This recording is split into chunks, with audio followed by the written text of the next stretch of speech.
What if I told you Jesus came to abolish religion? What if I told you voting Republican really wasn't his mission?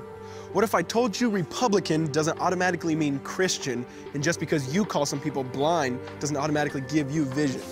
I mean, if religion is so great, why has it started so many wars? Why does it build huge churches but fails to feed the poor? Tell single moms God doesn't love them if they've ever had a divorce, but in the Old Testament, God actually calls religious people whores. Religion might preach grace, but another thing they practice, tend to ridicule God's people.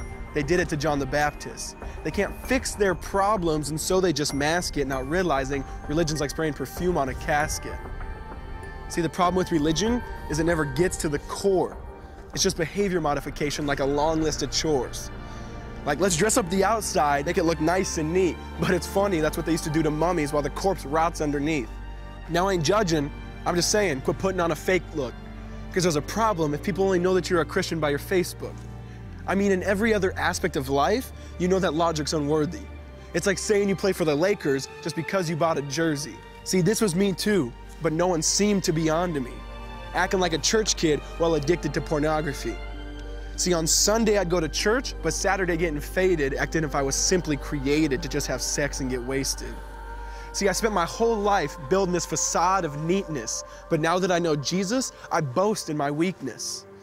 Because if grace is water, then the church should be an ocean. It's not a museum for good people, it's a hospital for the broken. Which means I don't have to hide my failure, I don't have to hide my sin. Because it doesn't depend on me, it depends on Him. See, because when I was God's enemy, and certainly not a fan, He looked down and said, I want that man. Which is why Jesus hated religion, and for it He called them fools. Don't you see so much better than just following some rules? Now let me clarify. I love the church, I love the Bible, and yes, I believe in sin. But if Jesus came to your church, would they actually let Him in?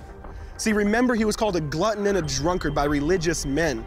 But the Son of God never supports self-righteousness, not now, not then.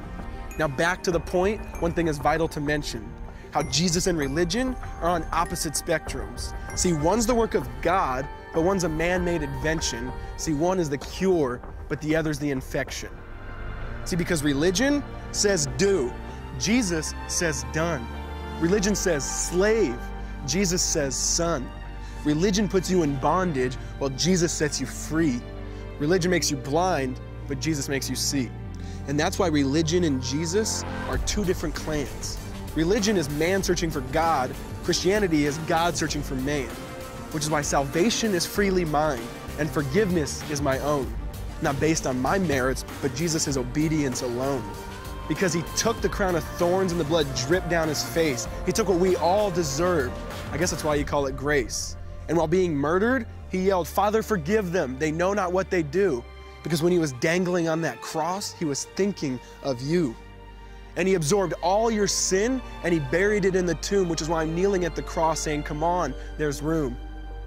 So for religion, no, I hate it. In fact, I literally resent it. Because when Jesus said, it is finished, I believe He meant it.